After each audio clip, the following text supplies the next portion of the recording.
does long for and seek after a people who simply love him for his great love for us, and who can see that he lays down everything for his bride, who came to Aretz, took on flesh, suffered, bled, and died, yet he was without sin. Why? Because he was paying for the debt of his wife, his beloved, his betrothed. They are to be married. We are to be married to him.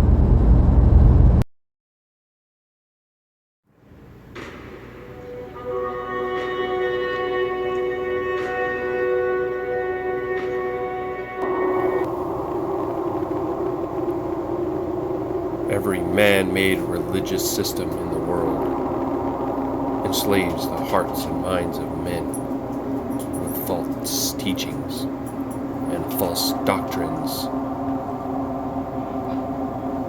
Praise be to Yahuah,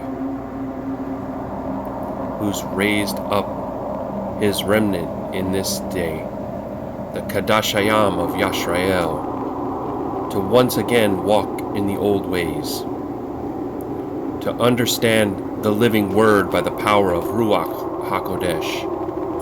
Come, join us as we walk in the way, the truth, and the life. Praise be to our King, Yahusha HaMashiach. Ramamu Yahuah! Shalom, shalom. Greetings. Baruk Atah unto you.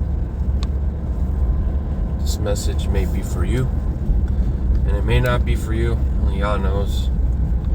I'm just seeking to be faithful and obedient to him and bring it out. In the last 2 nights, I've been without much sleep, and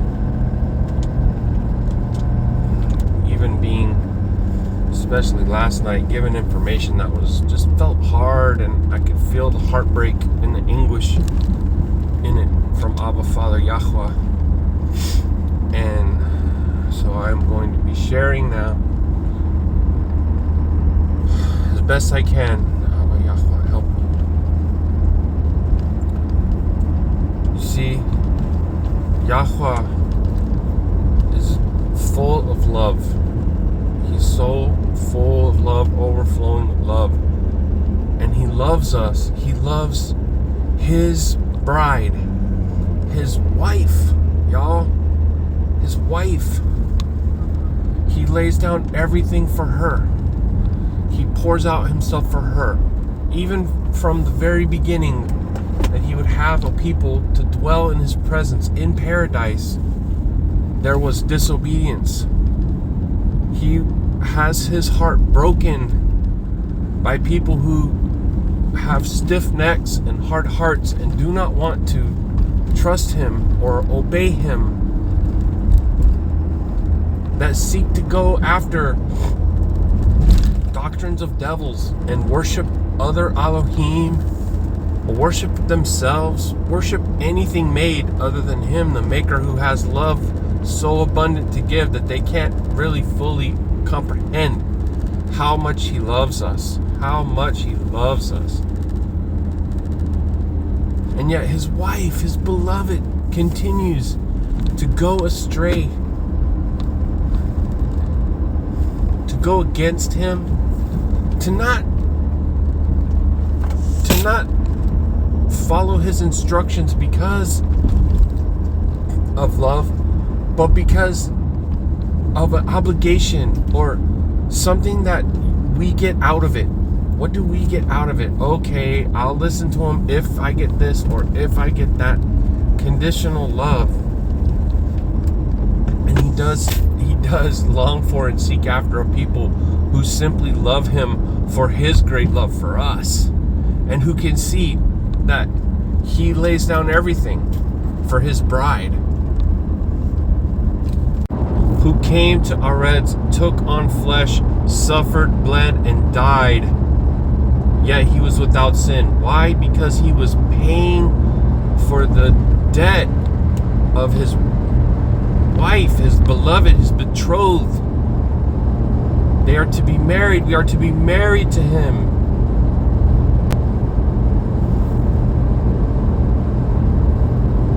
His heart is breaking over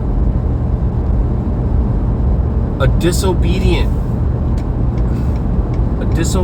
wife, a disobedient bride who wants to go a whoring and doing her own thing and worship after an idol of lawlessness. Jesus is false. This is not Yahuah. You can't say, oh, all you have to do is just believe in me and then you don't have to worry about obeying your heavenly Father. He never taught that. He never said that. He never taught that. Okay? This is a lie that comes out through the wisdom of men and doctrines of men, religiosity, all this falseness.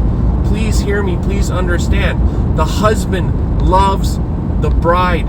He wants his wife to be yoked to him in love, in obedience, in trust.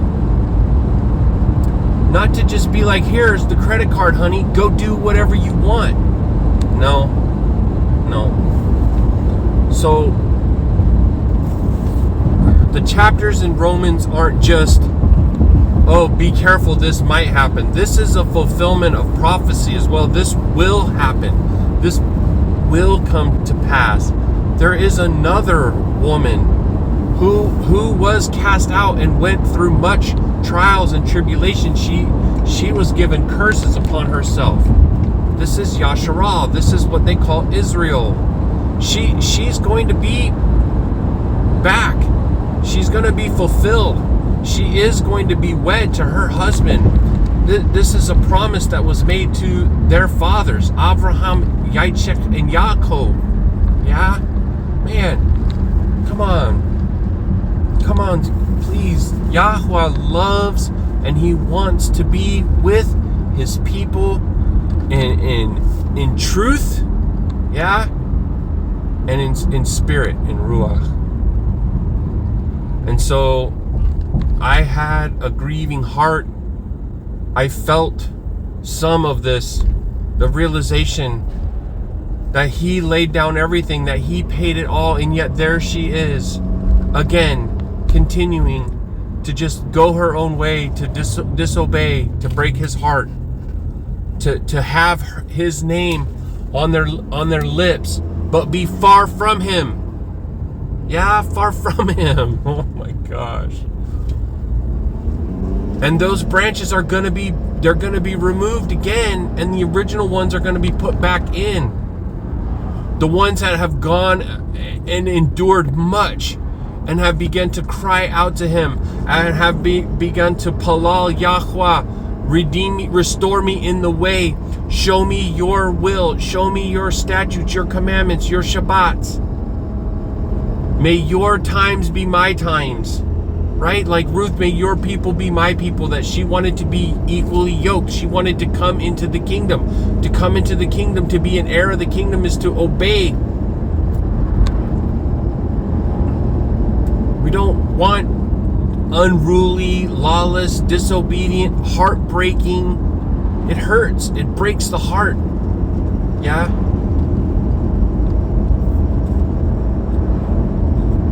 Men know when you love your wife and you're laying down everything for your wife and she doesn't return that, you feel it. It's a countenance. It's a countenance. It's not just word and deed. Yeah? It's a unity within the heart. This is that thing with the equal yoking. Yeah. So when the wife actually obeys the husband because she trusts the husband, she's thankful for him, for all that he does do, not what she may get out of it for being good for a season, because then what happens, she turns around and falls out because she can't keep it, because it's not truly in her heart, right? And Baruk Atah Yahuah, that he gives us new hearts and he gives us eyes and ears to hear and listen, but we need to understand that it breaks him, it breaks his heart when we are disobedient, when we are lawless, when we say that we can just do it this way and that way and not do it his way. So that's the message, that's the word. May all my people humble themselves and seek my face. May they conform themselves to my will, for it is what is best for them, because I love them and I gave everything for them, you know. And I don't know, but the branches, like, all I could think about last night was the menorah and the 7 branches, the 7 candlesticks, you know. The 7 called out assemblies, Qadashayam. Because of this thing that came up about having more than one wife, and you know, he never truly divorced and final and just left it like that. But I think that's coming. I think that will ultimately come, because some of the branches that are going to be removed are going to be gathered up and placed into the furnace and burned. They're going to be burned. And so I just halal now that anyone who can hear my voice, and all those people who are in Yahusha HaMashiach will indeed submit themselves unto the will of Yahuwah, for indeed his will for us is good and loving and caring, and it is for what they call BLESS for us, a Baruk for us. Yeah, obedience unto Yahuwah is actually to do good unto yourself. Hallelujah. Shalom Shalom. May his bride not be unfaithful, disobedient whore, but be a true loving, faithful, and obedient wife. I, Yahusha's name.